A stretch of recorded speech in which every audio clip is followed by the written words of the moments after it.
Terima kasih. Baik, terima kasih banyak atas kehadiran Bapak dan Ibu dalam acara webinar di siang hari ini, di mana untuk tema hari ini adalah ngobrol santai berwirausaha dan berinvestasi.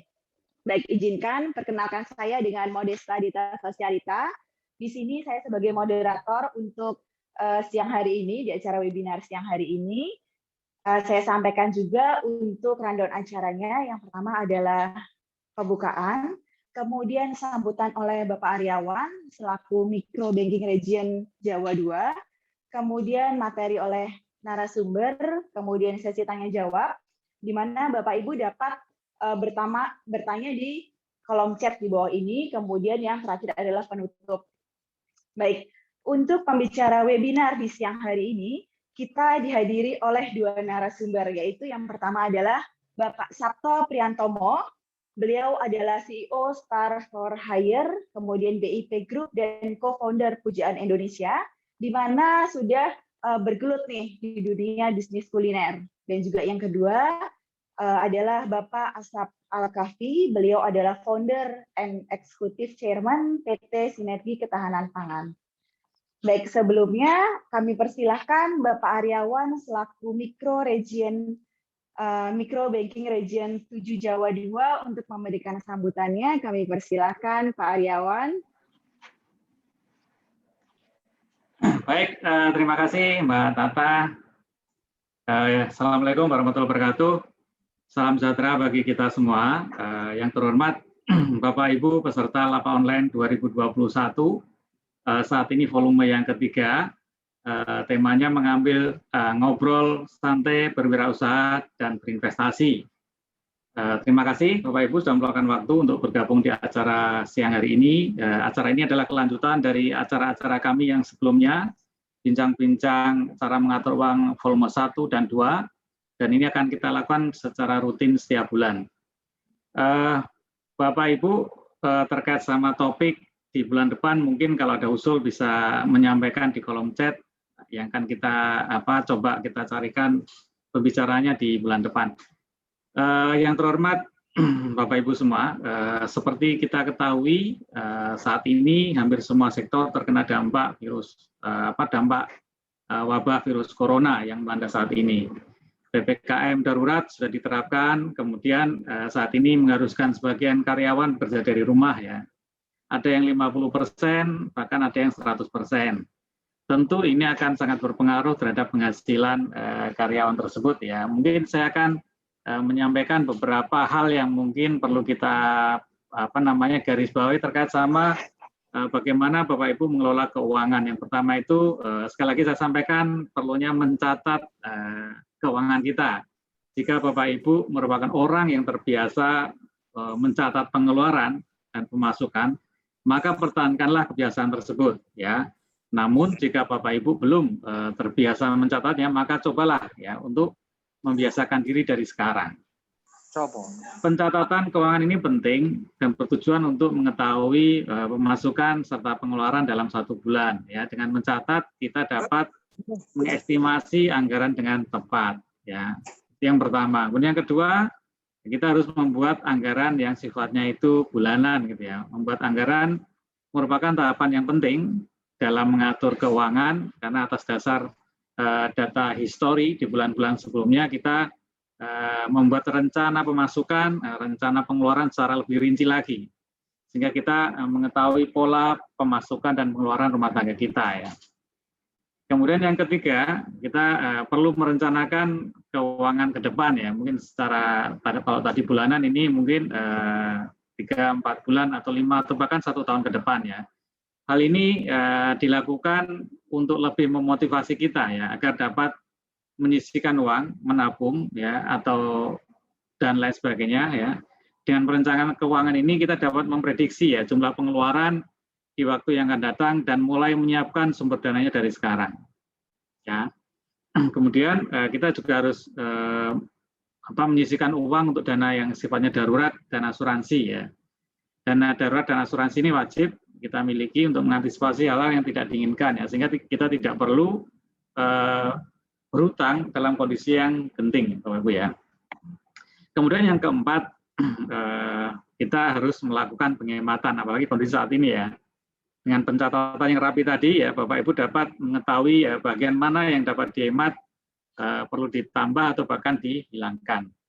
Kemudian yang kelima, kita perlu menabung ya. Seringkali ya Bapak Ibu itu membeli sesuatu barang yang tidak terlalu dibutuhkan, jadi mungkin daripada membeli barang tersebut lebih baik dananya ditabung ya, buatlah rekening bank ya khususnya yang khusus untuk menabung dan diusahakan tidak diambil untuk hal-hal yang tidak ada dalam rencana ya. Menyambung saat ini Bank Mandiri juga bisa menyediakan produk dana ya yang mungkin bisa Bapak Ibu pilih untuk sebagai tabungan tersebut. Kemudian yang keenam, mungkin yang kaitan sama acara hari ini, kita perlu mencari penghasilan tambahan ya. Untuk karyawan yang mungkin berpenghasilan belum mencukupi kebutuhan sehari-hari, mungkin cara lain yang bisa dilakukan adalah dengan mencari penghasilan tambahan dengan membuka usaha. Ya, tentu saja usaha ini yang tidak mengganggu pekerjaan utama kita. Ya, untuk mulai usaha dan mengurangi potensi kegagalan, ya perlu dipertimbangkan untuk membuka usaha yang berhubungan dengan mungkin ya hobi Bapak Ibu semua, atau kita bisa membeli franchise ya dari usaha yang sudah punya nama. Kemudian yang ketujuh, ya ini masih terkait sama penghematan ya, usahakan jangan terlalu sering jajan Bapak Ibu ya. Makan di restoran, di kafe itu memang enak, tapi bisa menghabiskan banyak uang ya, apalagi jika kita sering melakukannya ya. Pengeluaran makan ini itu bisa menghabiskan gaji kita loh Bapak Ibu ya. Untuk menyiasati mungkin cobalah masak sendiri dari rumah gitu ya, membawa bekal ke kantor ya. Masak sendiri ini selain hemat biaya makan juga mungkin menu dan rasa serta lebih sehat gitu ya. Kemudian yang ke-8 terkait sama sarana transportasi ya, mungkin kita juga harus punya ya minimal kendaraan pribadi ya, motor atau mobil gitu ya. Karena untuk ke kantor yang tidak dilalui oleh angkutan umum mungkin rutenya juga tidak harus kalau naik angkutan umum itu harus 2-3 kali oper, mungkin lebih baik menggunakan kendaraan pribadi sehingga lebih menghemat biaya ya. Untuk itu Bapak Ibu masih terkait sama gimana caranya kita itu mengelola keuangan, siang ini akan kita diskusi dengan narasumber yang sangat luar biasa tadi sampaikan oleh Mbak Tata ya, Pak Sabto Priantoro, kemudian Pak Asap Al-Kafi ya, rasanya menarik sekali. Nanti kita tunggu ya apa yang disampaikan oleh beliau, apa yang kita diskusikan, tolong jangan melewatkan ya sampai acara selesai. Mungkin itu Mbak Tata pembukaan dari kami, waktu dan tempat kami kembalikan. Terima kasih. Baik, terima kasih Pak Aryawan. Baik, saya juga mengingatkan untuk Bapak dan Ibu untuk tidak lupa mengisi absen yang tertera pada link di kolom komen Bapak Ibu ya. Nanti untuk peserta sampai dengan akhir dan yang aktif akan mendapatkan hadiah dari kami Bapak Ibu. Baik, selanjutnya kami persilahkan untuk narasumber kami yaitu Bapak Sabto Priantomo. Kami persilahkan.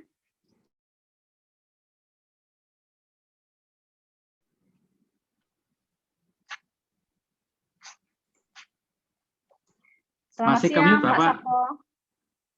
Selamat siang Pak. Masih ke-mute Bapak. Masih ke-mute Pak. Pak Sabto masih ke-mute. Baik. Assalamualaikum warahmatullahi wabarakatuh. Selamat siang semuanya, rekan-rekan semua. Waalaikumsalam warahmatullahi wabarakatuh. Terima kasih Pak Aryawan, terima kasih Mbak Dita buat waktu dan tempatnya yang dimana kami dipersilahkan untuk bisa berbincang-bincang, ikut berbincang-bincang, semoga bisa memberikan inspirasi. Dan juga saya berharap teman-teman di Jawa Tengah khususnya untuk tetap semangat, tetap menjaga kesehatan, situasi PPKM masih berjalan, tetapi kita melihat bahwa banyak sekali peluang-peluang di selama perjalanan kita, selama kita menjalankan usaha, tetap semangat, jadi bisa melihat peluang-peluang secara positif. Saya akan mulai Mbak Dita ya. Silakan Pak. Oke, baik rekan-rekan semua. Jadi perkenalkan nama saya Sabto Priantomo. Jadi saya domisilinya tinggal di Jakarta. Saat ini boleh dianggap ya saya mulai memberanikan diri untuk membuka usaha itu dari tahun 2010. Dari tahun 2010 saya menjadi tukang masak ya. Saya lulus 95, itu saya jadi tukang masak di Australia. Lalu saya pindah ke Amerika di New York. Dan akhirnya saya senang keliling dunia, saya naik kapal pesiar, saya kerja cari ilmu gitu ya. Lalu pulang 2009, 2010 kami mendirikan sebuah hotel kecil di Jakarta. Dan 2014 kami mendirikan hotel butik di Bali, di Seminyak Bali. 2011 kami membuka pelatihan-pelatihan untuk pengembangan anak-anak gimana supaya tidak nganggur, supaya mereka bisa berwirausaha dan juga memiliki skill yang lebih. Mungkin saya akan coba share apa yang menjadi sedikit pengalaman saya. Kalau hanya cerita ngelihat mandang wajah saya ya biasa aja ya. Cuma saya coba share apa yang saya bisa ini. Nah, oke, siang dulu. Oke.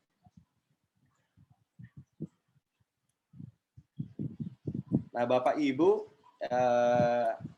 ini bidang saya. Jadi perusahaan saya ini adalah perusahaan digital platform.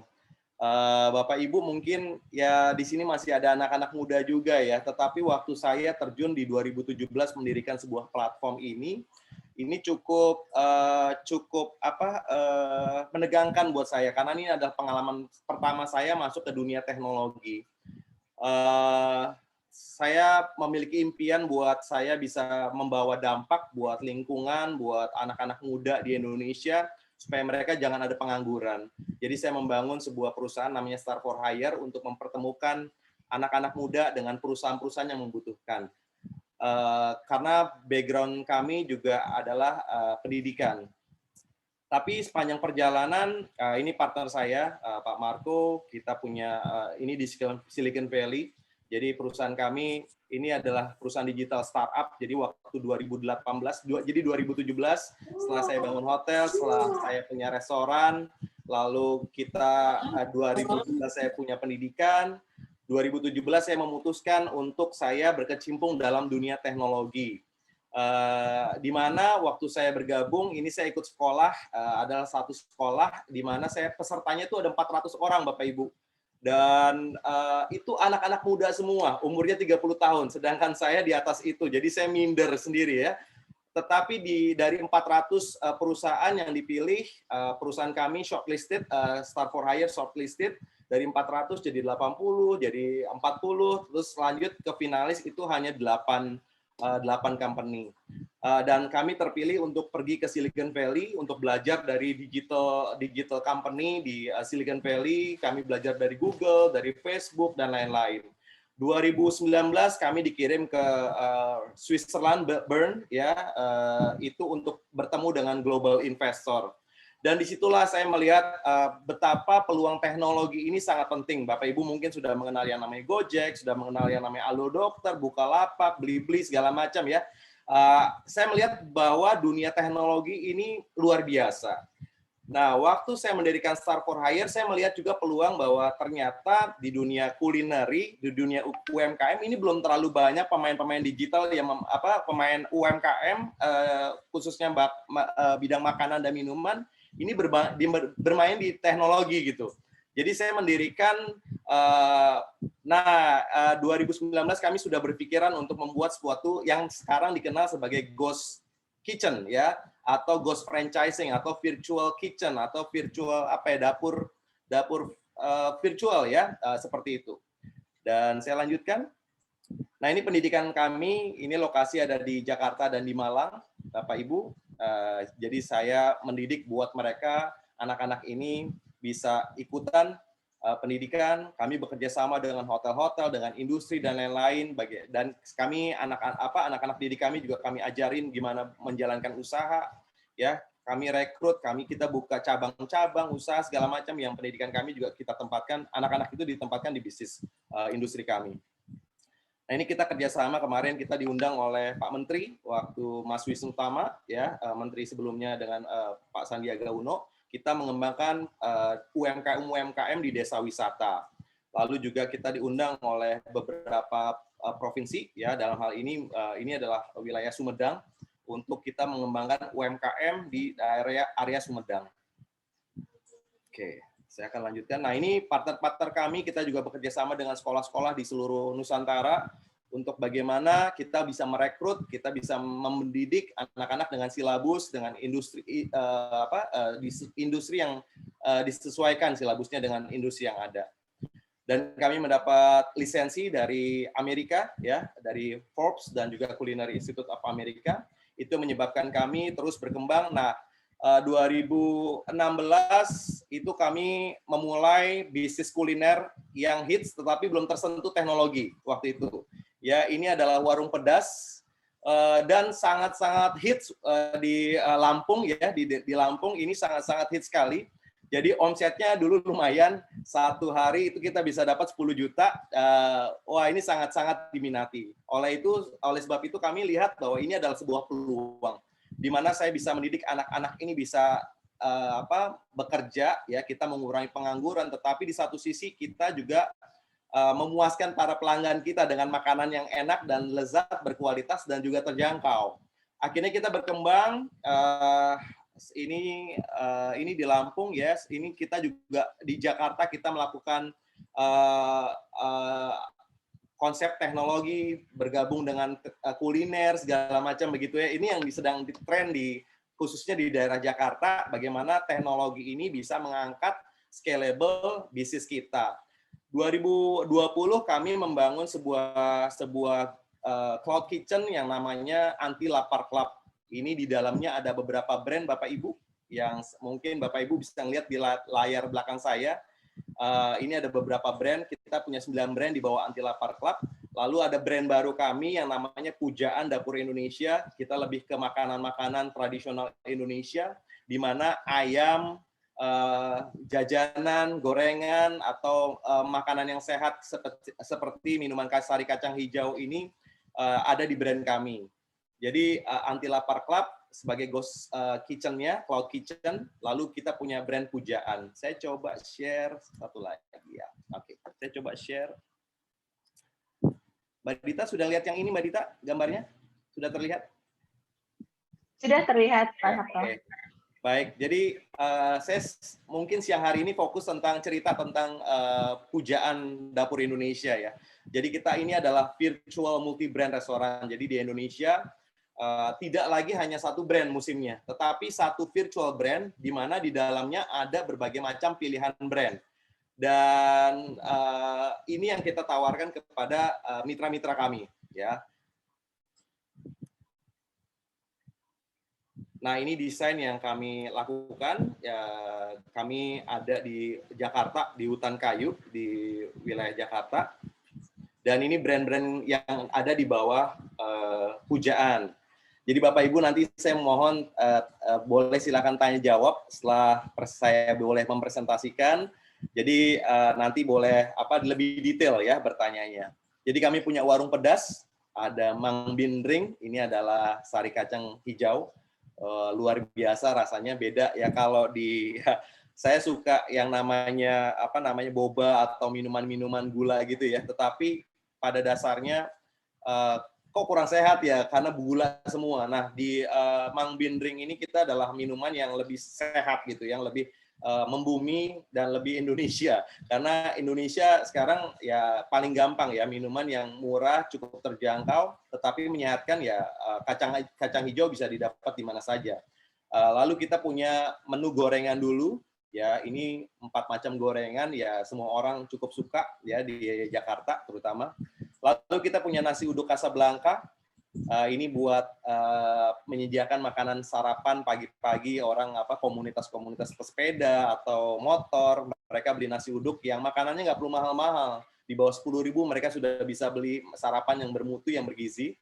Lalu kita juga punya mie ayam Kemayoran 88. Nah, kami berharap melalui brand Pujaan ini dengan memiliki 5 brand di dalamnya, itu bisa menjawab kebutuhan dari masyarakat. Karena warung pedas ini kita sudah kerjasama dengan instansi-instansi besar seperti Karun Popkan dan Unilever, menyediakan gorengan makanan ayam yang berbasisnya ayam. Dan ini kami melihat bahwa semua orang Indonesia sangat menyukai ayam.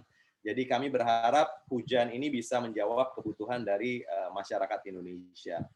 Saya akan coba lanjutkan. Jadi visi kami menjadi perusahaan multi-brand dengan konsep retail dan kemitraan. Jadi Bapak Ibu, rekan-rekan Mandiri semua, kita punya konsep kemitraan, tetapi yang unik kalau yang kami pernah kembangkan di Anti Lapar Club itu adalah crowdfunding. Jadi teman-teman kayak patungan, entah keluarga, kerabat, satu rumah, segala macam, itu patungan daripada 500.000 dibelanjain untuk yang nggak hal tentu. Tadi Pak Riawan juga bicara tentang keuangan, daripada uangnya hilang cuma 500.000, mendingan ditabung buat beli slot kemitraan di kita gitu kan misalnya. Dan di Anti Lapar Club kita punya 75 orang yang patungan crowdfunding. Jadi alih-alih kita juga punya bisnis kemitraan yang dijual franchise begitu ya, tetapi kita juga memberikan kesempatan Bapak Ibu untuk patungan coba dulu. Jadi karena kalau kemitraan tuh biasanya resikonya lebih tinggi ya. Bapak Ibu mungkin harus investasi di atas 50 juta mungkin. Tetapi dengan crowdfunding Bapak Ibu mulai bisa dari 500.000, Bapak Ibu juga bisa melakukan yang namanya bisnis belajar dulu gitu ya. Tentu saja nanti akan dilihat dari kebutuhan Bapak Ibu dan bisa dibantu oleh Mandiri tuh sama Mbak Dita ya nanti ya dibantunya. Lalu juga misi kami selain membangun brand makanan, kami juga memberikan layanan terbaik buat masyarakat semua. Nah ini desain kios kami, Bapak Ibu, ini yang konsep kafe kami yang mungkin sekarang buat teman-teman yang mungkin punya uang berlebih. Tetapi buat punya teman-teman yang punya uang secukupnya, yang hanya mampu membangun kios, kita juga punya pilihan kios. Jadi tidak perlu besar-besar karena sekarang layanannya bukan hanya fokus ke dine in ya. Zaman dulu mungkin orang-orang datang makan terus dine in, makan di tempat gitu ya. Tetapi sekarang sudah lebih banyak ya, kita diuntungkan dengan ada Gojek, udah ada Grab gitu ya. Online delivery itu sudah bisa membantu banget. Oleh sebab itu tempat bukan lagi jaminan buat kita sukses. Jadi kita mengeluarkan yang namanya kios. Jadi khusus untuk produksi ya. Kalau di Anti Lapar Club kita punya dapur yang ada berbagai macam brand di dalamnya.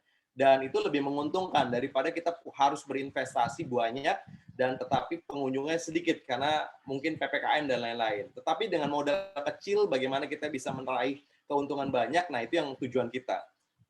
Saya akan percepat aja deh. Oke. Nah ini makanan-makanan kami Bapak Ibu. Memang kami buat seunik mungkin karena kebetulan saya lahirnya di Jogja, jadinya makanan-makanan ini yang saya taste-nya dari kecil, tetapi juga dipadukan dengan taste Nusantara.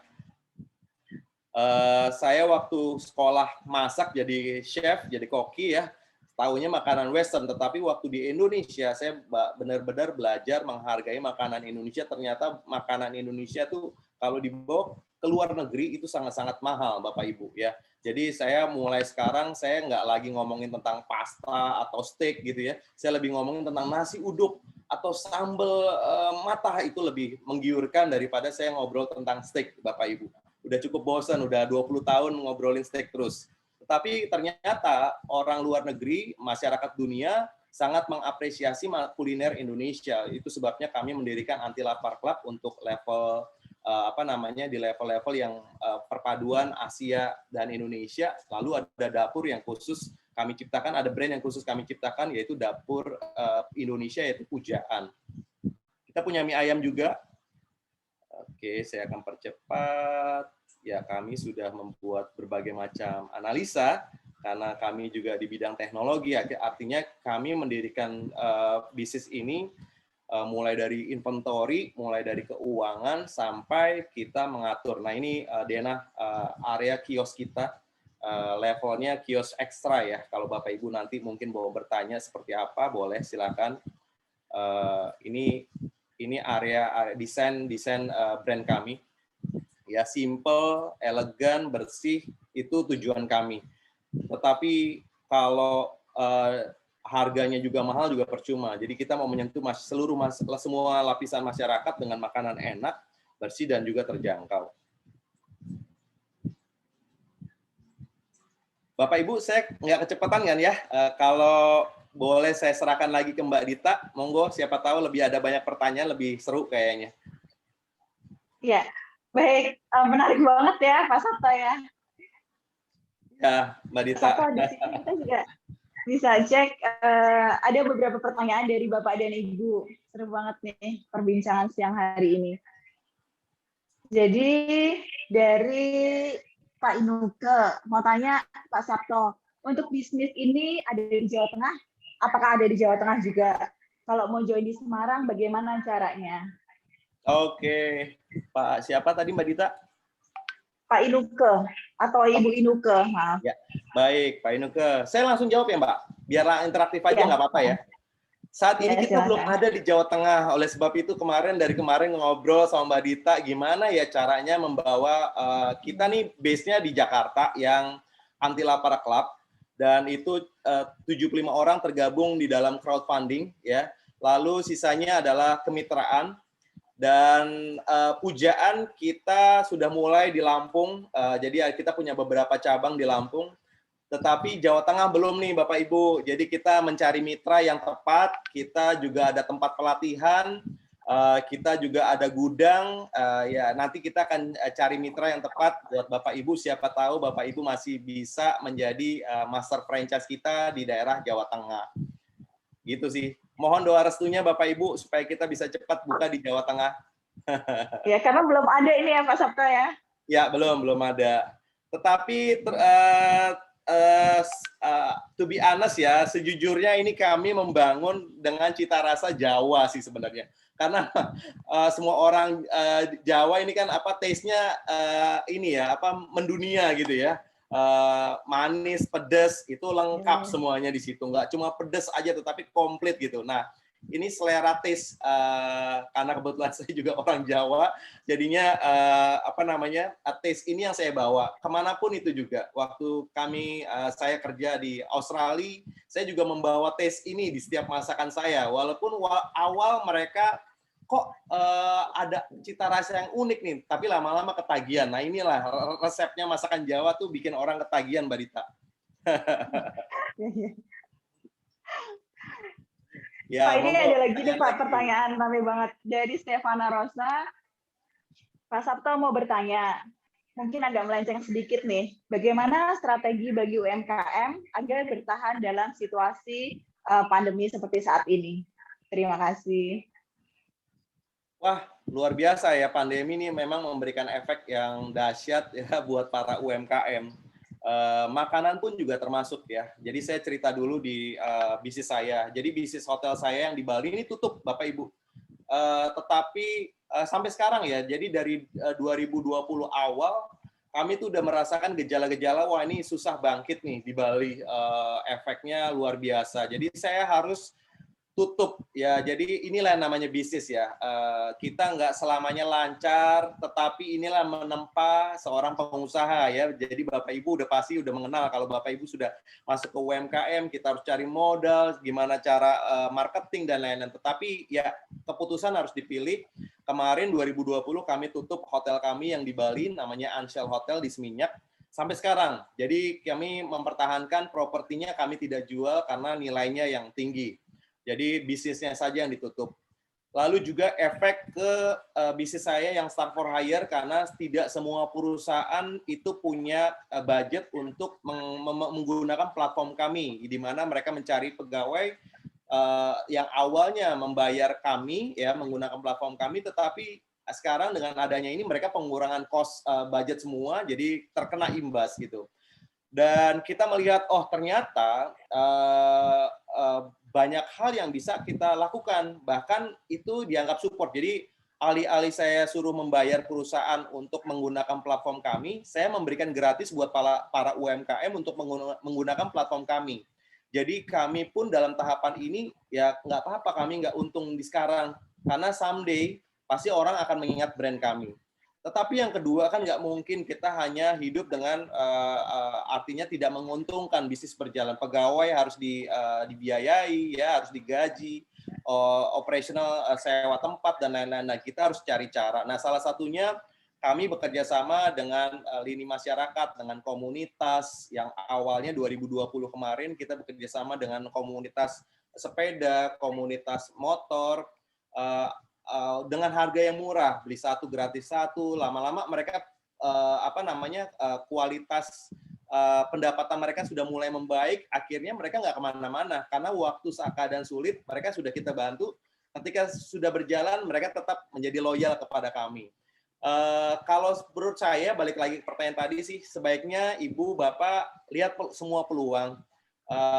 Sering baca buku daripada baca berita, lebih baik saya baca buku ya. Baca buku gimana untuk survive, gimana melihat keadaan. Bapak Ibu bisa menggunakan teknologi, internet, Facebook buat jualan. Tapi semua orang jualan, Pak Sabto. Siapa yang mau beli gitu. Nah, Bapak Ibu lihat, itulah gunanya pembelajaran. Semua orang jualan, tetapi kita punya value, itu bisa memberikan penjualan kita berbeda dari orang-orang lain. Strategi saya mungkin yang saya pakai tadi memberikan promosi ya, atau memberikan gratisan, tetapi di satu sisi kami juga menjalin hubungan dengan mereka supaya ketika ekonomi pulih mereka kan tetap berjalan bersama kami gitu. Itu yang kami bisa lakukan sih, Bapak Ibu. Kira-kira bisa menjawab ya. Pertama ya harus lihat peluang, kedua harus tetap belajar Bapak Ibu. Nah, kalau di tengah situasi seperti ini, Bapak Ibu harus yang punya prinsip namanya agile. Bapak Ibu harus tahu kapan harus cut, kapan harus tetap memegang itu, gitu ya.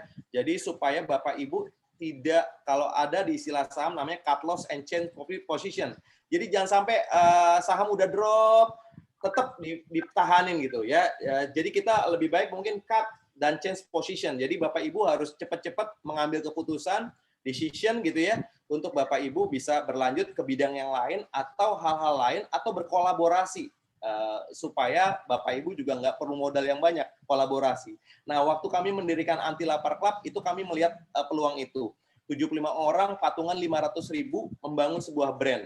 Daripada saya menghabiskan uang promosi di Facebook atau di Google, saya bersama teman-teman yang patungan tadi 75 orang, mereka punya 1 orang, di Instagram mereka 500 orang, dikali 75 orang, saya udah dapat viral, sesuatu yang viral. Gitu. Jadi kita bisa melihat peluang ini, alih-alih bekerja sendiri, Bapak Ibu silakan berkolaborasi, jadi lebih solid lagi. Mungkin untungnya lebih kecil, ya nggak apa-apa, selama kita bisa survive. Tetapi efeknya akan bisa lebih besar daripada kita mengerjakan sendiri dengan modal sendiri juga. Gitu Mbak Dita. Bapak Ibu. Ya, terjawab ya Bu Rosa Stefana. Baik, ini ada pertanyaan lagi nih. Pak Sabto, dari Pak Umar Soleh. Konsep bisnis kolaboratif seperti apa yang aman dan menguntungkan? Karena keengganan untuk berkolaborasi masih susah karena masalah kepercayaan. Iya, betul. Kemudian yang kedua, strategi. Ya, saya lanjut, jadi ada 2 pertanyaan nih, Pak, dari Pak Umar. Okay. Kemudian strategi meraih keuntungan mana yang harus dipilih? Antara margin kecil tapi mengejar kuantitas atau margin besar tetapi kuantitinya tidak banyak? Iya. Itu 2 pertanyaan dari Pak Umar Soleh. Baik, jadi memang kalau di Indonesia namanya crowdfunding tadi ya, sebenarnya dari crowdfunding itu kan artinya tempat ngumpulin uang patungan bareng-bareng. Kalau kita, itu istilah asingnya ya, kita punya aplikasi namanya Have Fund, itu untuk mengumpulkan uang. Tetapi pada di satu sisi, masyarakat Jawa Tengah kan sudah terbiasa gotong royong, paguyuban gitu ya. Saya rasa bisa dengan lingkungan sekitar, ya memang mengenai uang tuh sensitif, mengenai uang itu apa ya istilahnya bisa membuat teman jadi musuh segala macam ya. Ini tujuan kita kan mencari teman ya, bagaimana membangun usaha. Oleh sebab itu Bapak Ibu kalau berkolaborasi juga pilih-pilih, di awal sudah jelas ada hitam di atas putihnya. Nah kebetulan bahkan rekan-rekan saya di Anti Lapar Club itu sampai sekarang kami pun juga nggak membuat hitam di atas putih karena benar-benar percaya gitu ya, benar-benar percaya. Nah itu untungnya kalau memang sudah bisnis sudah bagus, percaya, bisnis apapun gampang enak dijalanin. Tetapi Bapak Ibu nggak usah yang muluk-muluk. Bapak Ibu kan bisa ngelihat di apa. Kalau saya melihat gini Bapak Ibu, untuk mencari partner, untuk mencari kolaborator, kita bisa melihat dari kitanya dulu. Apakah kita orangnya positif atau enggak? Nah, ini yang dinamakan law of attraction. Jadi Bapak Ibu, kalau Bapak Ibu positif, pasti lingkungannya juga positif. Kita berharap itu yang kita lakukan, Bapak Ibu. Jadi kalau kita lihat teman-teman di Facebooknya, bagaimana teman-teman di jaringan mereka, bagaimana, apakah di status WA-nya atau status Facebooknya itu sisi negatifnya. Nah, itu saya nggak mencari partner-partner yang seperti itu. Karena di dalam kondisi yang pandemi, COVID, ya PPKM, itu butuh orang-orang yang membawa aura positif, Bapak Ibu. Itu yang saya harapkan Bapak Ibu mencari partner ya, untuk cari kolaborator, cari orang yang positif. Jadi kapanpun, dimanapun, ayo kepercayaan itu bisa dibangun kalau kitanya positif. Itu yang tadi pertama. Yang kedua tadi apa ya Mbak? Saya coba cari pertanyaan kok nggak ketemu ya. Yang kedua, strategi meraih keuntungan. Mana yang harus dipilih nih Pak Sabto? Antara margin kecil tetapi mengejar kuantitas, atau margin besar tetapi kuantitinya tidak banyak? Ya. Nah, Bapak Ibu, sebenarnya gunanya kolaborasi itu, Bapak Ibu, untuk kita bisa memastikan budget kita yang kita gunakan tuh kecil, tidak terlalu besar. Saya tadi yang saya bilang, saya daripada berinvestasi dulu, saya kalau taruh iklan di Facebook itu bisa 5 juta per minggu ya, Bapak Ibu, untuk bisnis saya. Tetapi sekarang saya harus berpikir gimana caranya ya, pilihan saya crowdfunding supaya tetap viral. Nah, kalau dibalik lagi di dalam dunia teknologi ada yang namanya tongkat golf ya, pertumbuhan tongkat golf atau golf stick Bapak Ibu. Jadi pertumbuhannya tuh bukan linear kayak seperti ini ya garisnya, tetapi benar-benar drastis naik. Nah, di dunia teknologi ini disebut dengan golf stick hyper growth. Jadi gimana kita mendapatkan database, kita mendapatkan member sebanyak-banyaknya dengan cara sesingkat-singkatnya. Nah, tinggal keputusan dari Bapak Ibu, apakah mencari untung atau harus mendapatkan traction yang sebesar-besarnya. Karena ada dua tujuannya ya Bapak Ibu ya. UMKM kita itu seringkali hanya berpatokan mendapatkan keuntungan semata. Tetapi kalau di dunia teknologi, UMKM ini harusnya juga mendapatkan permodalan. Nah, ini untungnya kita disupport sama Bank Mandiri nih, Bank Mandiri KSM ya. Bapak Ibu udah nggak pusing tuh mikirin pendanaan capital, tetapi jelas tetap harus jaga keuntungan, jangan rugi. Nilai buku laporan Bapak Ibu harus biru, jangan merah ya. Kalau dipilih dua mana? Kalau di awal, kalau saya boleh memilih, saya lebih milih traction-nya dulu Bapak Ibu. Follower saya harus banyak dulu. Contohnya di Start for Hire, saya mendapat database itu sekitar 1,4 juta orang yang mencari kerja. Tanpa saya harus berinvestasi ya. Jadi gimana orang bisa daftar di platform saya mencari partner-partner yang besar dulu. Gitu. Lalu setelah dapat yang partner yang besar, waktu itu kita dapat job LRT misalnya. Terus orang ini 10.000 orang apply di platform kami. Ya, karena tujuan kami dulu bagaimana mendapatkan database sebanyak-banyaknya pelamar di Indonesia. Dengan cara itulah kami mendapat database yang banyak, Bapak Ibu. Tetapi kalau nanti pas berjalan, ketika kita sudah mendapatkan followers kita mendapatkan viral kita dengan jumlah yang banyak, kalau kita mencari untung itu lebih mudah Bapak Ibu, dibanding Bapak Ibu ngasih harga tinggi tetapi nggak ada yang membeli atau nggak ada yang ngikutin Bapak Ibu. Nah, ini kan juga sama bohong ya. Bapak Ibu juga ya kalau buat saya jadi akhirnya not make sense gitu Bapak Ibu.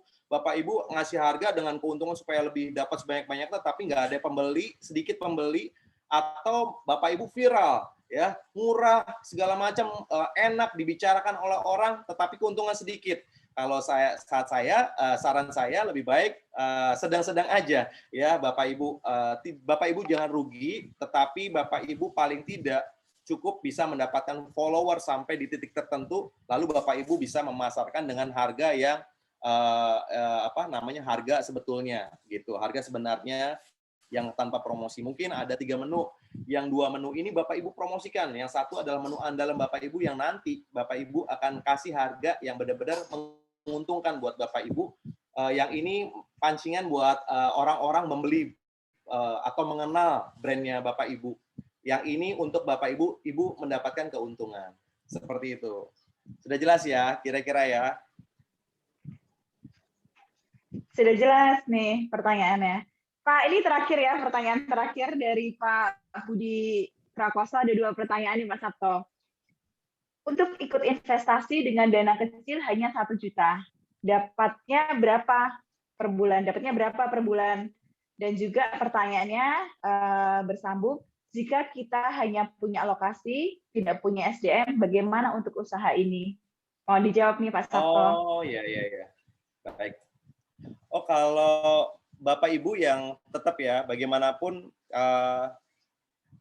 investasi kecil, keuntungan juga kecil Bapak Ibu. Jangan berharap pun Bapak Ibu hanya 500.000 Bapak Ibu dapat 10 juta per bulan, ya nggak mungkin juga. Tetapi apa yang kami sarankan adalah alih-alih Bapak Ibu berinvestasi kepada hal yang besar, tetapi Bapak Ibu belum pernah belajar, ini resikonya sangat-sangat bahaya ya, resikonya sangat-sangat tinggi. Karena Bapak Ibu bisa loss yang 10 juta itu karena Bapak Ibu nggak pernah belajar. Nah, belajar itu bisa dimulai dari yang kecil. Nah, yang kami lakukan adalah movement di mana Bapak Ibu patungan 500.000, Bapak Ibu belajar dari kami. Bapak Ibu belajar bagaimana menjalankan bisnis. Saya pernah waktu di Amerika itu datang ke sebuah, ya saya boleh sebut namanya McDonald University. Bapak Ibu, kalau Bapak Ibu jadi franchisernya McDonald, itu Bapak Ibu harus dididik tuh di McDonald University. Mulai dididik langsung jualan atau bagaimana mengolah menu, enggak. Bapak Ibu mulai dari bagaimana mengelola counternya supaya bersih, lalu mulai mengelola karyawan, bagaimana karena harus diajarin dari awal Bapak Ibu. Nah, Bapak Ibu keuntungan Bapak Ibu punya banyak duit sebesar apapun, kalau Bapak Ibu nggak bisa mengelola, nggak tahu cara belajar mulai dari kecilnya, resikonya tinggi. Ya, itu sebabnya Bapak Ibu harus balance. Nah, ketika Bapak Ibu sudah ahli, sudah bisa melihat bisnis makanan tuh nggak gampang Bapak Ibu ya. Statistik bisa membuktikan bahwa bisnis makanan awal mungkin oke, tetapi 1 tahun 2 tahun itu bisa goyang, bisa jatuh, bisa rugi ya, karena itu dituntut endurance Bapak Ibu, dituntut ketekunan. Kalau Bapak Ibu nggak belajar ketekunan, repot. Nah, ini yang saya bilang, belajar mulai dari hal yang kecil dulu. Untung kecil nggak apa-apa, tapi Bapak Ibu dapat ilmunya, dapat belajar. Nanti Bapak Ibu sudah ready nih, Bapak Ibu tinggal beli yang franchise yang besarnya. Misalnya, sebut saja, kios kami itu mulai dari 30 juta, Bapak Ibu sudah bisa berinvestasi. Nah, kalau Bapak Ibu, wah lumayan Pak Sabto ya, saya punya uang 200 juta nih, 30 juta saya bisa beli misalnya 6 gitu misalnya ya. Ya enggak juga Bapak Ibu. Saya sarankan Bapak Ibu mulai belajar dari yang kecil dulu ya. Kecil sampai wah yakin segala macam. Nah, saatnya Bapak Ibu mulai berkembang. Bisa mengambil keuntungan di sana. Karena satu lagi itu tadi yang saya bilang, saya di Anti Lapar Club menjalankan bisnis mereka patungan hanya 500.000. Tetapi saya sebagai foundernya Anti Lapar Club, saya bertanggung jawab sama bisnis partner kami atau rekan-rekan kami yang di Anti Lapar Club itu jangan puas hanya cuma 500.000. Keuntungan yang kami berikan mereka bisa bangun lagi ya. Bahkan ya ini di Jawa Tengah ada Mandiri KSM bisa mengajukan modal karena bisnis kami intinya makanan yang disukai banyak orang gitu. Ya tadi ya Bapak Ibu lihat foto-fotonya hampir nggak ada bisnis makanan kami yang kosong pembeli itu nggak ada Bapak Ibu. Jadi tapi sekali lagi bukan berarti Bapak Ibu langsung wah jor-joran membeli franchise kami, enggak Bapak Ibu. Jadi justru malah Bapak Ibu belajar bagaimana, karena kalau semakin besar pembelinya datang ke kita, semakin besar kehilangan kita kalau kita nggak belajar Bapak Ibu. Ya, jadi ada sambal yang tadinya kita beli 1 kilo, kita tahu nih 1 kilo. Tapi kalau udah 100 kilo, wah kita bisa kecolongannya juga lebih besar Bapak Ibu ya. Jadi bukan selalu bisnis kecil nggak menguntungkan dan juga bisnis besar selalu menguntungkan, enggak juga. Justru malah Bapak Ibu mulai dari yang kecil, belajar sampai Bapak Ibu bisa membesarkannya dan peluangnya bakalan banyak Bapak Ibu. Itu Mbak Dita. Ya, aduh seru banget nih Pak Sabto. Apalagi ini peluang ya di Jawa Tengah ini belum ada ya Mas Sabto ya. Iya, mohon bantuannya dong Mbak Dita, bantuan doa dan supportnya dong nih buka di Jawa Tengah. Kita melihat peluang sekali sih di Jawa Tengah. Iya. Ini kesempatan ya Pak Sabto ya untuk Bapak Ibu di acara webinar ini misalkan mau join nanti bisa info ya lebih lanjutnya gitu ya Pak Sabto ya. Mungkin saya sedikit sampaikan terakhir Mbak Dita buat Bapak Ibu, bisnis kami bukan hanya sekedar menjual franchise terus kita kayak beli putus gitu, kita nggak berhubungan, justru malah kita bagaimana Bapak Ibu menjalankan bisnis ini bisa terus belajar dan kami temanin sampai Bapak Ibu sukses gitu. Dan bisnis kami kan tidak hanya menjual brand, bisnis kami benar-benar kita membawa pelanggan kami kepada Bapak Ibu juga, karena database kami itu cukup banyak, di mana kalau mereka ke daerah-daerah juga pasti akan nyari udah buka belum di daerah sini, udah buka belum. Nah, itu yang kami akan mereka akan pakai apps. Jadi kita punya teknologi yang mengatur inventory, mengatur delivery barang, mengatur logistik, sampai mengatur pelanggan untuk mereka dapat diskon dan lain-lain. Udah. Jadi kita punya komunitas sendiri, ekosistem sendiri, Mbak Dita. Sama dibantu pendidikannya ya, Mas Sabto ya. Betul, SDM. Oh iya, tadi ada pertanyaan ya. SDM ya. SDM kita sediakan sih, Bapak Ibu. Jadi kalau di Jakarta kami memang punya sekolah, punya pendidikan di daerah-daerah. Lalu pendidikan itu mereka bisa gabung di kita karena kami juga tadi kerjasama dengan institusi luar negeri. Rekan-rekan yang kerja di tempat kami diberikan sertifikat agar ketika mereka bekerja atau mendirikan outlet-outlet anti lapar club yang lainnya, mereka sudah bisa mumpuni gitu karena sudah bisa dibekali sama sertifikat dari kami, pelatihan dari kami. Atau Bapak Ibu yang mungkin sebagai investor aja, itu tetap kita akan supply dari bahan baku yang murah. Bahan baku kami murah loh, itu di bawah 40% ya, sekitar 35-38%. Jadi berbeda dari franchise yang memang nyarinya keuntungan dari jualan bahan baku. Kalau kami enggak, justru malah kami membantu Bapak Ibu supaya sukses di lapangan dan terus bisnisnya berkelanjutan. Tidak setahun buka lalu tutup gitu. Ada juga yang franchise di mana mereka hari ini buka, besok tutup karena nggak ada SDM-nya ya, atau ya itu banyak yang SDM karena anak-anak milenial ini cukup unik, Mbak Dita. Hari ini masuk, besok enggak gitu ya. Nah, ini yang mempengaruhi bisnis Bapak Ibu. Nah, di kami ini dipastikan kita akan membantu operate buat Bapak Ibu nyari SDM dengan mudah yang sudah kami latih. Gitu, Mbak Dita.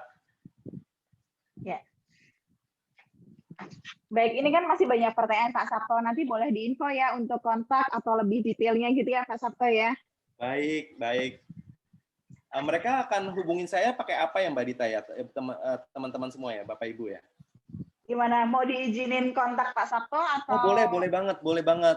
Follow IG saya juga saya ya? senang sih, jadi saya suka paling nggak follower saya nambah. Kita saling follow ya Bapak Ibu ya. Atau boleh diumumin nomor telepon saya Mbak, biar mereka juga bisa kontak. Ya baik, nanti saya share di kolom chat ya Mas Sabto ya.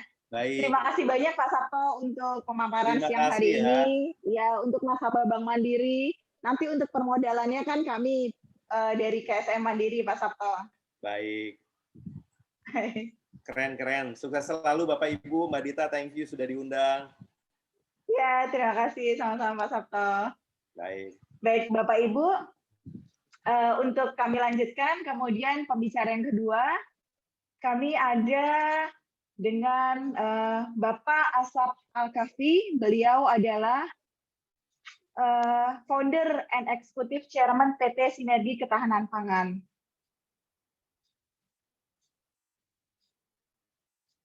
Baik, apakah sudah bergabung?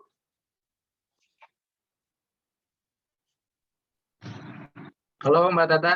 Sorry, tes suaranya masuk nggak ya? Ya, masuk. Oke, thank you Mbak Tata. Mungkin langsung perkenalan aja kali ya. Ya, silakan. Oke, selamat sore semuanya Bapak Ibu. Perkenalkan, saya Asap Al-Kafi, saya Founder and Chairman di Cikin PT Sinergi Ketahanan Pangan. Kita startup agritech ya, yang fokus di poultry. Jadi kita punya misi untuk menjaga ketahanan pangan nasional. Jadi mungkin Mbak Tata bisa bantu share screen ya, biar ngobrolnya lebih enak gitu. Oh baik.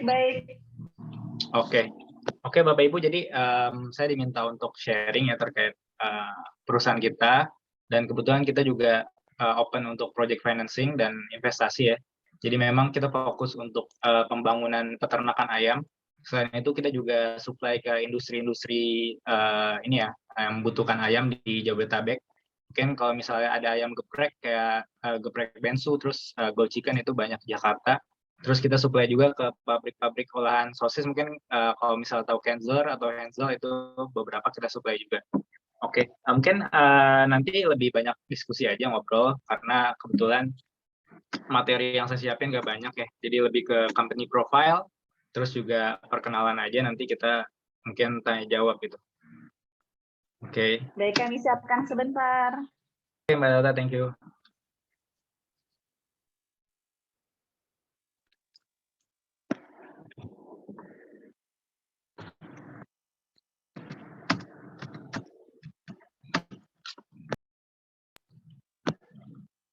Oke, mungkin berarti ini domisili Jawa Tengah semua ya, Mbak Tata ya?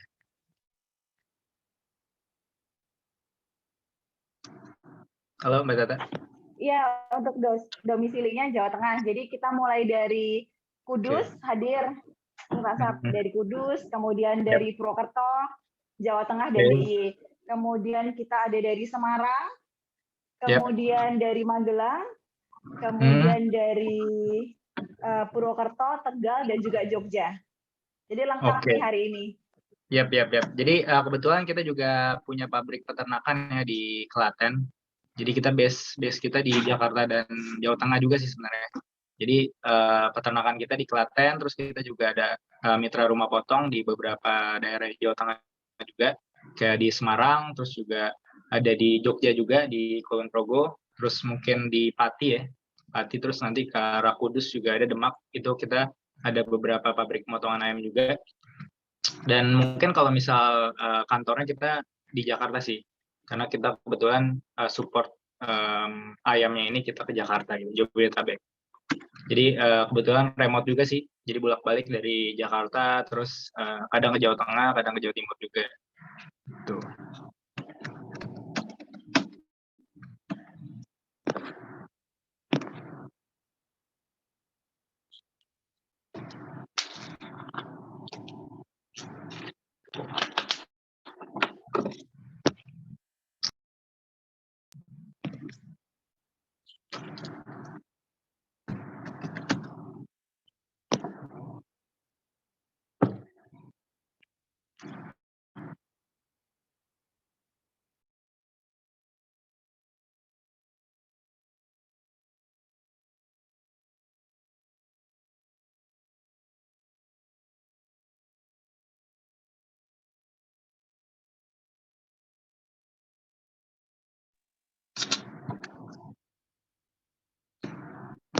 Oke, mungkin udah ini ya, udah masuk ya. Apakah materi ini? Coba mungkin di next, Mbak Tata. Ya.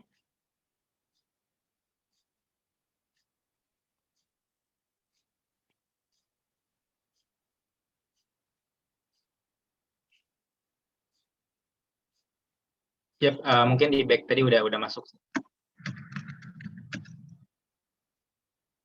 Oke, Bapak Ibu, mungkin kita mulai aja ya, mungkin karena waktu singkat juga. Jadi saya jelasin sedikit terkait company profile kita dan industri kita ya. Karena industri kita cukup menarik, kita main di komoditi ya, di peternakan ayam, dan kita fokus satu komoditi yaitu ayam broiler. Dan kita startup juga, jadi kita sejak 2018 kita udah produksi sekitar 1 juta ekor ayam broiler ya. Dan kita empower 17 farmers untuk produksi ayam dengan tingkat keberhasilan 97%. Nah, jadi kita punya 3 produk. Jadi pertama ada Chicken Apps. Jadi memang ini main produk kita ya, produk utama kita ada di Chicken Apps. Jadi fokus kita untuk meningkatkan produktivitas peternak gitu. Jadi peternak itu bisa meningkatkan hasil sampai 100% lebih tinggi. Jadi maybe kalau penghasilan peternak itu 50 juta ya, kita bisa raising atau kita tingkatin sampai 100 juta gitu. Dan yang kedua, kita punya produk Chicken Smart Farm. Nah, ini commercial farm kita, jadi kita juga punya pabrik juga. Dan kita udah produksi sekitar 700.000 ekor ayam broiler yang kita distribusiin di 5 provinsi di Pulau Jawa ya. Dan kita juga udah menjual sekitar 900 ton. Jadi kita mitra juga, jadi konsepnya itu inti plasma ya. Jadi kita mitra sama mungkin bapak-bapak, ibu-ibu tahu kayak Java, Caron Pakan. Jadi kita disuplai dari DOC, pakan, terus obat-obatan. Nah, ini kita fokusnya untuk pembesaran aja. Nanti kita setelah itu bagi hasil, dan nanti yang pasti resikonya itu kecil banget. Dan yang terakhir, kita ada produk Chicken Fresh. Jadi kita udah supply sebanyak 200 ton ke Jabodetabek ya. Jadi ada beberapa industri juga. Kita supply juga buat Bansos. Mungkin kalau tahu BNPT, itu kita juga supply ke Bansos juga. Dan yang pasti misi kita untuk menjaga ketahanan pangan nasional gitu. Oke, mungkin next. Yap, bisa next Mbak Dala, sorry. Ya, jadi problemnya, jadi kita bahas problem dulu. Jadi pertama, problem di poultry itu, di problem tadi. Ya, jadi problemnya itu banyaknya human error ya dari peternak, karena peternak kita masih banyak yang konvensional juga. Jadi perlunya adanya teknologi pendukung gitu, seperti produk IoT yang kita ciptakan ya. Setelah itu karena manajemen yang kurang baik juga, akhirnya banyak pakan yang terbuang. Nah, pakan yang terbuang ini sebenarnya karena ini tidak terkontrol gitu. Jadi teknologi kita ini bisa menyesuaikan iklim kandang gitu. Jadi kayak suhunya, terus kelembapannya kita bisa kondisikan juga. Setelah itu konversi pakan menjadi daging itu akan lebih maksimal. Jadi karena bisnis kita ini kan adalah bisnis pakan jadi daging ya. Jadi kita beli pakan tuh cuma 7.000, kita bisa jual dagingnya itu dengan angka 17.000. Nah, semakin konversinya itu semakin bagus, maka profit kita juga makin besar juga. Dan yang terakhir mungkin dari energinya. Energi ini operasional peternak ini sangat tinggi gitu. Jadi kayak listrik, gas itu sangat tinggi. Jadi kita juga punya teknologi juga yang bisa membuat energi ini menjadi variabel, jadi nggak maksimum gitu. Jadi akan meminimalisir pengeluaran peternak sebanyak 50%.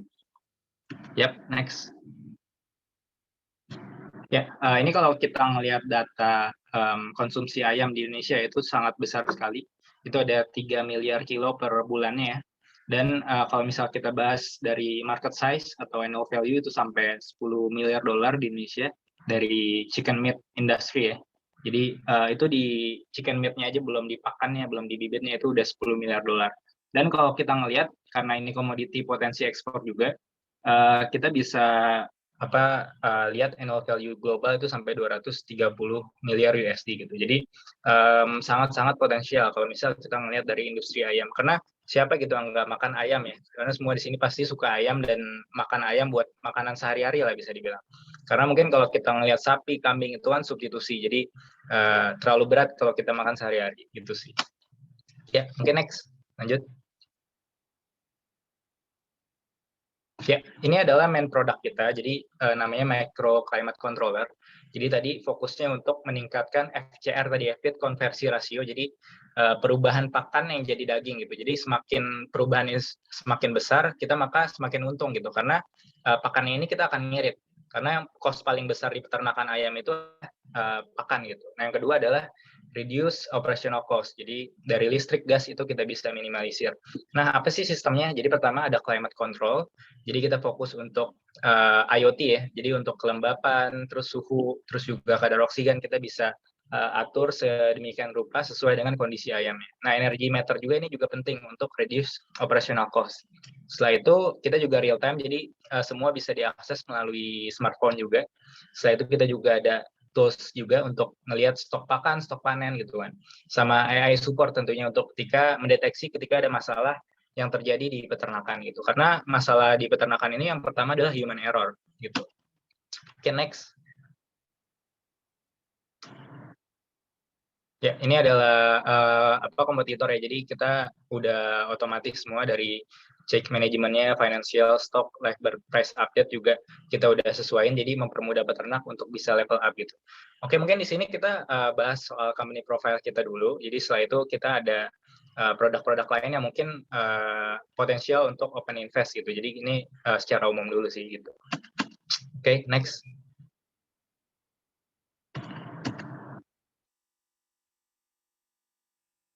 Ya, ini bisnis model kita. Jadi kita sewa sih, alatnya kita sewa ke peternak dengan biaya 250 per kilonya. Jadi selama sekali panen itu kan sekitar 40 sampai 50 hari, jadi kita sewain gitu.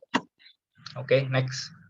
Nah, mungkin go to market, jadi kita juga bermitra ya dengan perusahaan unggas terbesar di Indonesia juga, seperti Java, Charon Pokpan, terus CJ, Malindo. Jadi sistem peternakan Indonesia itu sistem inti plasma. Jadi peternak itu akan bekerja sama dengan perusahaan integrator seperti Java, Charon Pokpan untuk disuplai terkait DOC-nya, pakannya, terus bibit dan obat-obatannya.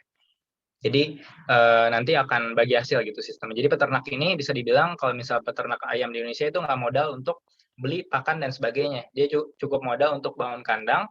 Setelah itu dia besarkan ayamnya, nanti yang ngurus pemasaran juga dari integrator ini, Java, Charon Pokpan, dan sebagainya. Oke, next. Yap, ini traction dan impact to farmers. Jadi saat ini kita udah produksi 150.000 ekor per panennya, dengan total sekitar 300 ton ya per panen, atau per 1 sampai 2 bulan. Jadi kita bisa minimalisir biaya ini ya, biaya operasional itu sampai 50%, dan ningkatin pendapatan peternak itu sampai 100% lebih tinggi gitu. Jadi yang tadi 50 juta jadi 100 juta gitu. Dan kita udah membantu peternak untuk membuat ngirit pakan ya, atau saving feed itu sekitar 1,7 miliar, dan saving listrik itu sampai 300 sampai 400 juta sampai saat ini. Ya, mungkin next. Ini growth projection kita. Jadi target kita ada 5.000 ton per panennya. Kita bantu peternak untuk bisa lebih produktif tentunya. Yep. Oke, next.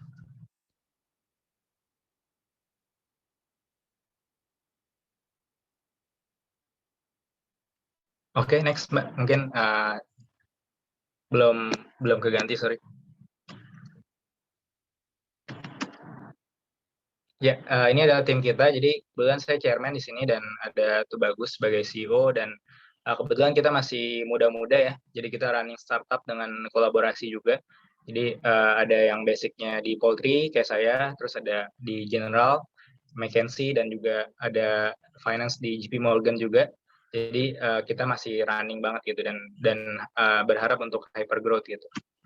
Oke, next. Mungkin masuk ke business model ya. Ya, ini bisnis model kita. Jadi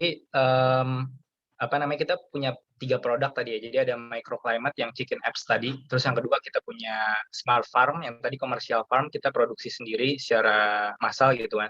Terus yang ketiga itu chicken fresh, di mana kita supply produk dari peternak ke industri gitu. Nah, mungkin kalau yang microclimate, kita bisnis modelnya itu kita bekerja sama perusahaan kemitraan ya, perusahaan integrator untuk subscription fee. Jadi bisa dibilang kita sewain alat ini untuk ke peternak-peternak lewat integrator ini nih. Jadi nanti sewanya itu melalui integrator gitu. Jadi integrator nanti yang modal danain, nanti peternaknya ini yang bisa dibilang tinggal terima jadi aja. Jadi tinggal dipotong gitu ketika panen.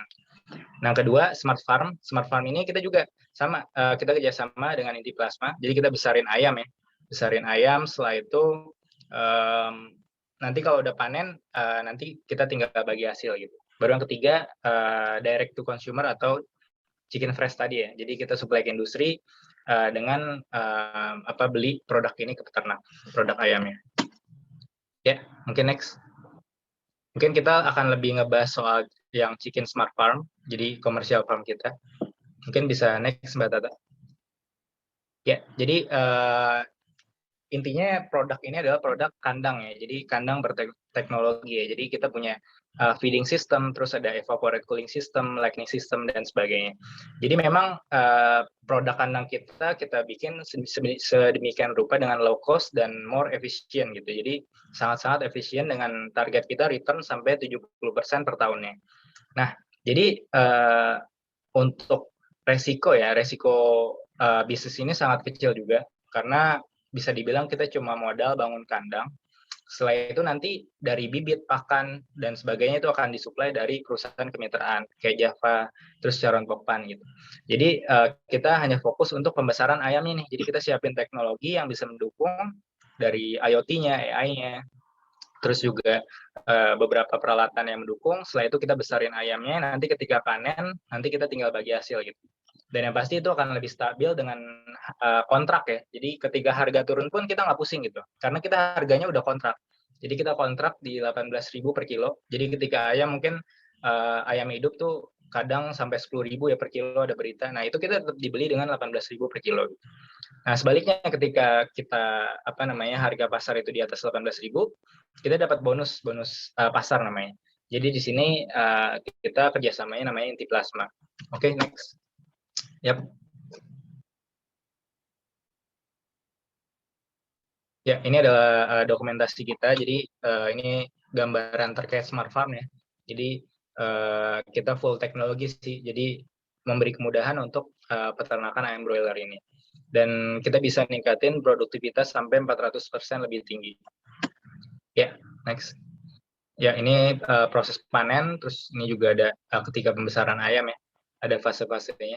Nah, ini kalau misal kita bandingin ya dengan peternak konvensional, jadi kita bisa ningkatin produktivitas atau kapasitas ayam ya itu sampai 100% ya. Jadi kalau misal konvensional farmers dengan luas lahan yang sama, itu kita bisa naik sampai 2-3 kali lipat gitu. Jadi kalau konvensional farmers itu cuma 8.000 ekor, kita bisa bikin 32.000 ekor dengan luas lahan yang sama gitu. Terus juga dari mortalitas, kematian kita bisa tekan di bawah 3%. Terus juga dari serangan penyakit ya, itu lebih aman tentunya. Dan yang pasti revenue-nya itu bisa lebih tinggi pendapatannya. Dan kita target return on investment sampai 75% per tahun dengan revenue sampai 530.000 USD. Oke, next.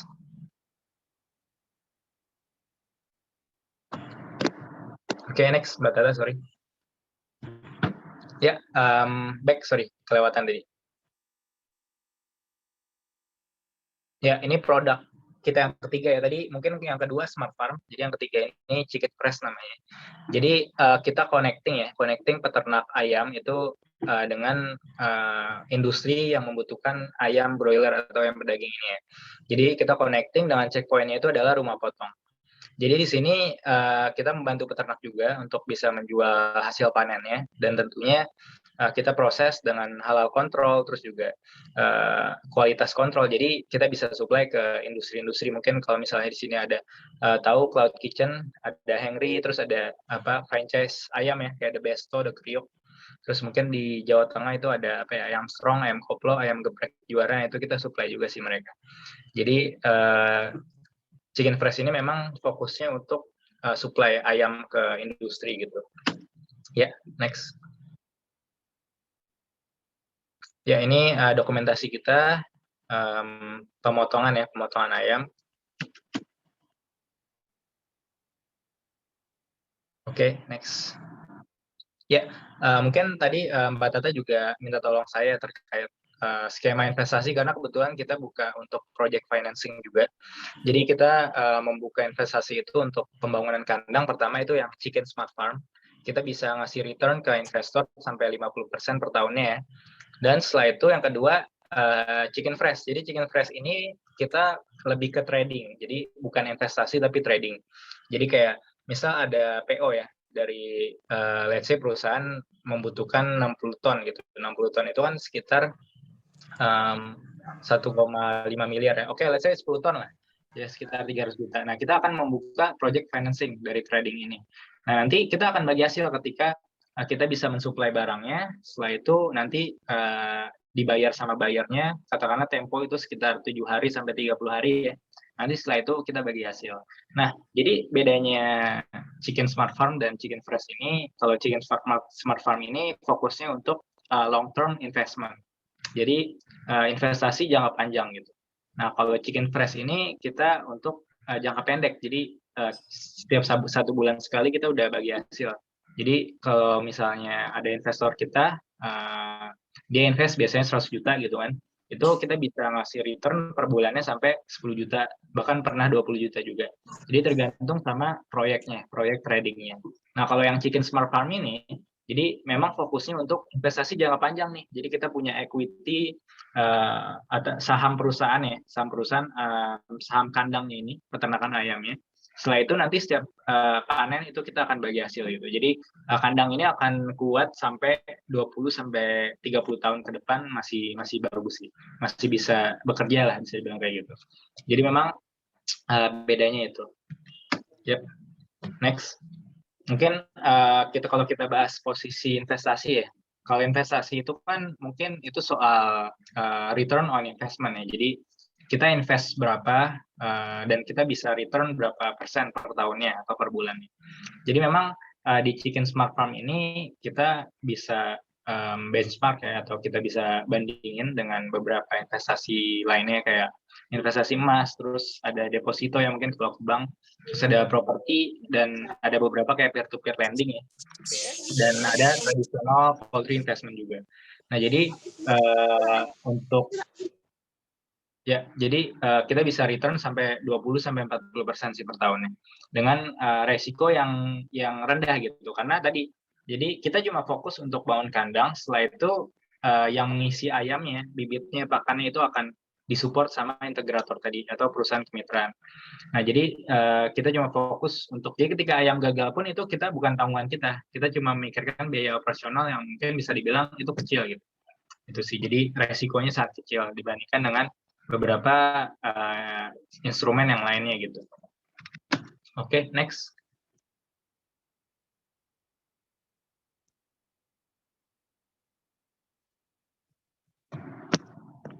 Ya, ini untuk posisi Chicken Fresh ya. Jadi tadi kan Smart Farm, jadi untuk pembangunan kandang ayam. Nah, kalau yang Chicken Fresh ini fokusnya untuk trading, jadi mensuplai industri ayam gitu, yang membutuhkan ayam atau pabrik olahan gitu kan. Jadi kita bisa return ini cukup besar juga per tahun sampai 30-120% ya per tahunnya. Cuma memang kalau dari segi resiko ya, ini lebih tinggi gitu, karena kita bisa kehilangan uang itu 100% ketika perusahaan yang kita supply itu tidak membayar gitu, bisa dibilang, karena kan konsepnya jual beli dan kita bisa dibilang ngasih utang ya dengan pembayaran termin katakanlah 7 hari atau 14 hari atau bahkan ada yang 30 hari. Nah cuma memang returnnya sangat besar, jadi let's say kalau misalnya kita invest dengan uang 100 juta, ya mungkin dalam 1 tahun kita bisa dapat 100 juta juga, itu bisa lebih gitu. Jadi memang ini ada beberapa positioning yang beda. Tapi sejauh ini kita sukses rate-nya itu sampai 100% sih, nggak ada kegagalan dari investasi di Chicken Fresh ini. Yap, mungkin sekian ya Mbak Tata ya. Jadi kita lebih ke ngobrol-ngobrol aja. Kebetulan saya nggak bikin materi banyak juga, dan nanti mungkin untuk terkait project financing atau investasi kita ada bookletnya juga, nanti mungkin bisa dikirim ke nasabah yang lain gitu. Oke, thank you Mbak Tata kesempatannya. Ya, terima kasih penjelasannya, pemaparannya. Oke, thank you. Yap. Mas Raf, ini ada pertanyaan nih, boleh kita bahas boleh. sebentar ya? Yap, siap. Jadi ada pertanyaan dari Ibu Inuka atau Bapak Inuka. Untuk kondisi pandemi seperti ini, apakah bisnis ayam masih prospek? Yap, oke. Jadi kalau kita ngomongin bisnis ayam itu kan luas ya. Jadi kita mau positioning sebagai apa nih? Sebagai peternak atau sebagai supplier gitu kan, atau sebagai mungkin bakul-bakul pasar atau pedagang pasar, itu banyak. Nah mungkin kita melihat dari kacamata peternakan ayam ya. Nah karena ayam ini kan bisa dibilang adalah kebutuhan komoditas gitu, atau kebutuhan yang terus dibutuhkan dalam setiap harinya gitu, karena walaupun COVID kan orang nggak berhenti makan juga kan. Jadi sebenarnya yang di-highlight dari produk kita adalah sebenarnya kerjasamanya, sistem kerjasama ini. Jadi sistem kerjasama inti plasma ini kita bakal secure terkait kontrak gitu. Jadi ketika ayam itu harganya jelek gitu atau bagus, itu kita akan dibeli dengan harga kontrak. Jadi katakanlah kita punya kandang dengan kapasitas 32.000 ekor ya. Nah setelah itu kita disupport nih dari bibitnya, dari pakannya. Nah nanti ketika panen itu ada kontraknya gitu. Kontraknya ini lengkap, jadi dari penjualan ayam dengan harga 18.000 per kilonya ya biasanya. Dan ada beberapa hal yang memang itu udah dijamin gitu. Jadi kalau misalnya harga ayam katakanlah di pasar itu rendah banget gitu, itu kita nggak rugi karena kita dibeli dengan harga kontrak gitu. Nah itu kalau kita ngebahas dari Chicken Smart Farm. Nah kalau misalnya kita ngelihat dari Chicken Fresh, itu kita juga nggak ada risiko sama sekali juga. Karena kita akan mensuplai ayam itu berdasarkan PO yang ada. Jadi ketika katakanlah ayam geprek, let's say ayam geprek bensu gitu di Jakarta, itu butuh ayam sekitar 10 ton per minggunya. Nah, kita akan menyiapkan ayam ini bisa dibilang ketika PO-nya itu udah turun. Jadi kita baru siapin, kita beli dari peternak, kita potong di rumah potong gitu kan, baru setelah itu kita supply. Jadi kalau misal resiko, kita punya positioning yang bagus sih di sini gitu. Tapi mungkin beda kalau misalnya peternak konvensional yang mungkin dia mandiri ya sistemnya. Jadi dia mungkin ternak 1000 ekor, terus dia jual sendiri, itu resikonya besar banget. Karena kan selain resiko dari faktor iklim ya, yang tadi di-highlight di awal, selain itu juga faktor harga anjlok gitu. Jadi kalau di ayam ini cukup fluktuatif kalau misalnya kita ngomongin ayam hidup ya. Jadi ayam hidup itu pernah 25.000, pernah juga cuma 10.000 per kilonya gitu. Jadi memang resikonya bisa kita minimalisir kalau misalnya kita pakai sistem inti plasma ini gitu sih.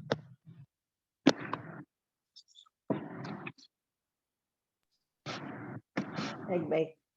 Yep. Pak, kita masih ada 2 pertanyaan lagi ya, Pak Asap ya. Oke, boleh. Yep. Untuk usaha ayam ini butuh modalnya berapa nih, Pak Asap? Dan untungnya seperti apa? Kemudian satu lagi pertanyaan, saya memiliki bisnis di pemasaran fresh and frozen food. Peluang apa yang bisa saya gabungkan dengan bisnisnya di Chikin? Oke. Yap. Oke, mungkin yang pertama dulu tadi ya. Jadi kalau misal kita mau ngomongin bisnis ayam gitu, jadi baik lagi banyak nih, kita mau bikin kandang modern atau kita mau bikin kandang konvensional gitu. Mungkin kalau kandang konvensional dengan kapasitas 1000 per ekor gitu, itu akan lebih murah. Tapi baik lagi resikonya bakal tinggi. Karena apa? Karena faktor iklim, terus juga faktor harga ya. Tapi kalau kita bikin kandang modern yang bisa dibilang dia udah otomatis, pakai IoT, dan juga ada alat kontrolnya, itu akan lebih resikonya lebih kecil gitu. Jadi mungkin kalau misalnya kita ngebahas modal ayam, itu biasanya kita bangun satu peternakan ayam itu sampai sekitar 1,5 miliar sih minimalnya. Jadi memang kita investasinya ini bentuknya patungan. Jadi siapapun yang mau invest itu kita bisa joint venture gitu namanya. Jadi kalau misal kita project kita yang terakhir itu kita buka investasi minimalnya itu 5 juta ya per orangnya. Jadi kita crowdfunding, semacam crowdfunding. Setelah itu kita kumpulin uangnya dan kita bangun, nanti setelah panen kita bagi hasil sesuai saham yang dipunya. Gitu sih. Tapi kalau misalnya mau bikin kandang konvensional secara mandiri itu mungkin 50 sampai 100 juta itu mungkin cukup. Tapi balik lagi resikonya itu akan lebih besar gitu. Jadi memang di sini fokus kita kepada manajemen terus juga stabilitas dan efisiensi sehingga kita bisa dapat return dari investasi kita yang besar gitu. Karena sebenarnya investasi itu ya soal return gitu. Kita effort kita sebesar apa dan kita pengen dapat hasil yang lebih bagus dengan resiko yang minim gitu sih. Jadi kita ngelihat profit besar gitu, tapi kita harus aware juga sama resiko yang ada gitu. Jadi ketika profit besar tapi resikonya besar, itu juga sangat-sangat beresiko, kita bisa kehilangan uang dalam waktu sesingkat-singkatnya gitu kan. Tapi ketika kita aware dengan resiko, ya kita bisa minimalisir itu gitu. Tapi yang pasti kita sejauh ini sukses rate-nya hampir 100% sih, jadi hampir nggak ada kegagalan dari skema investasi yang kita kasih gitu sih. Yap, terus mungkin pertanyaan yang kedua ya, Mbak Tata tadi, sorry, soal apa? Nasabah memiliki bisnis di pemasaran fresh and frozen food. Peluang apa yang bisa digabungkan nih Mas antara usaha nasabah dengan di Chikin? Oke, boleh banget. Jadi kita memang kan connecting peternak, terus kita connecting dari rumah potong juga ya. Terus kita kadang kerjasama juga kepada distributor untuk kita supply ke industri.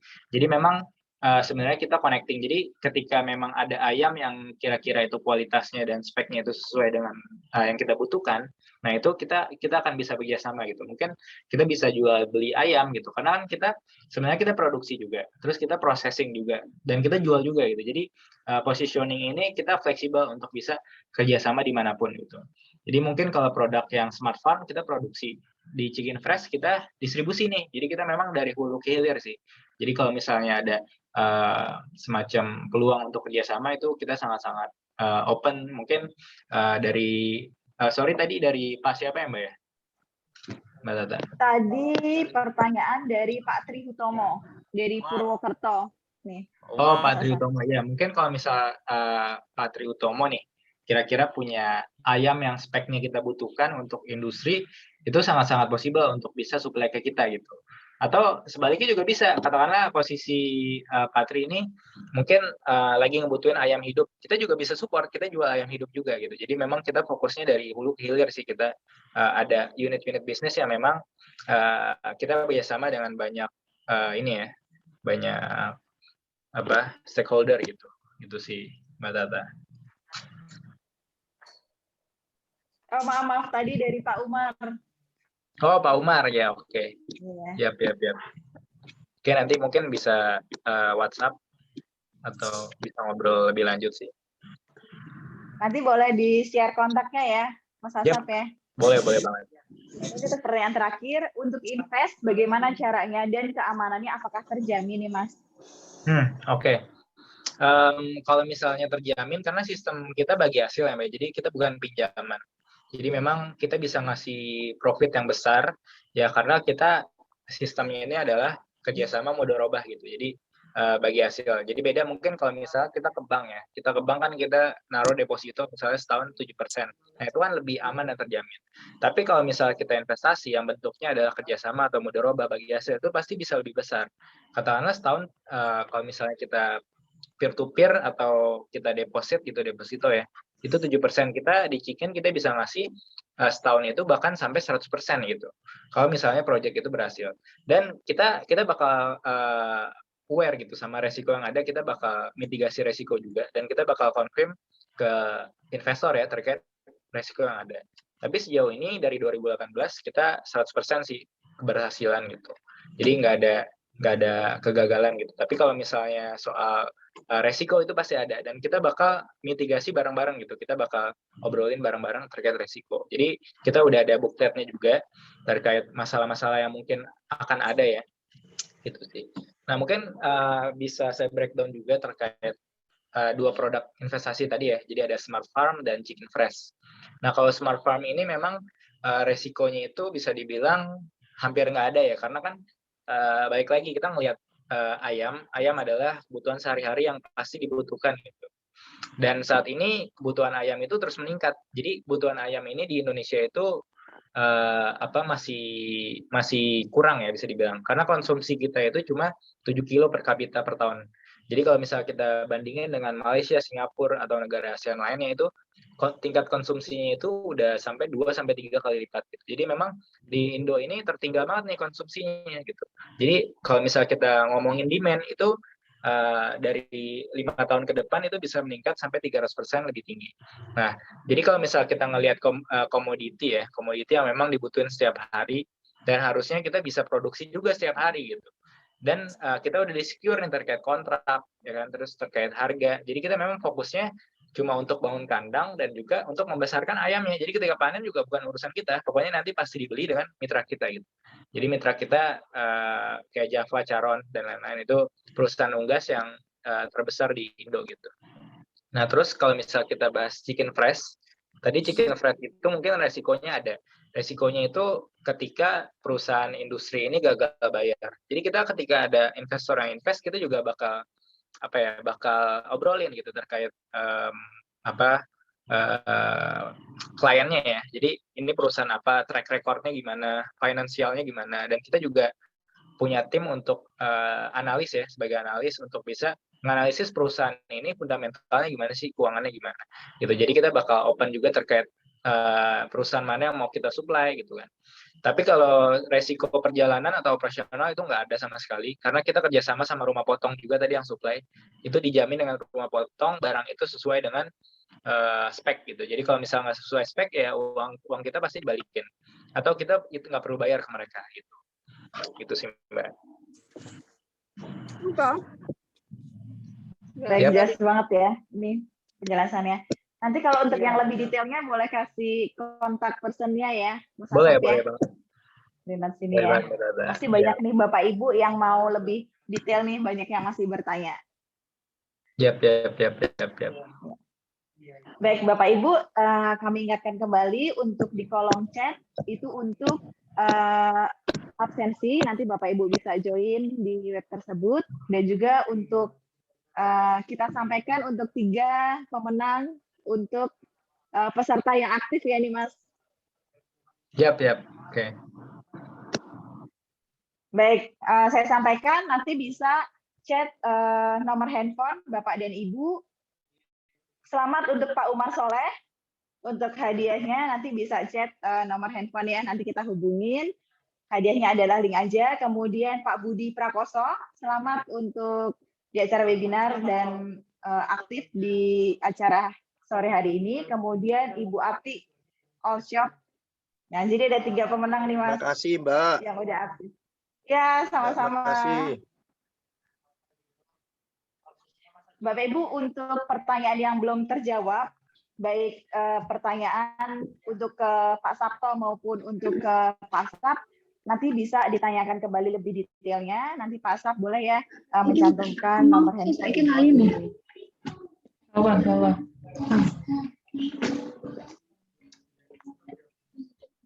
Baik, demikian rangkaian webinar siang hari ini. Terima kasih banyak para pembicara kita, Pak Sabto dan juga Pak Sab, kami sampaikan.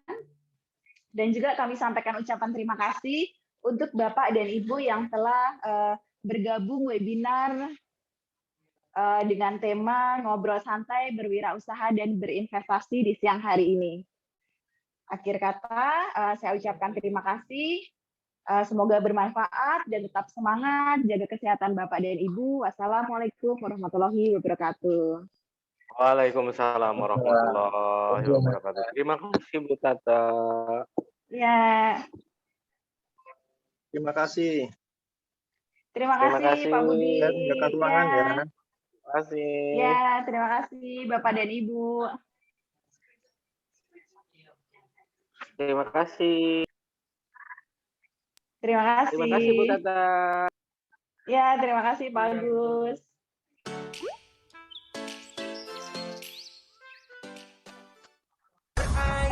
Abang Egi tembak.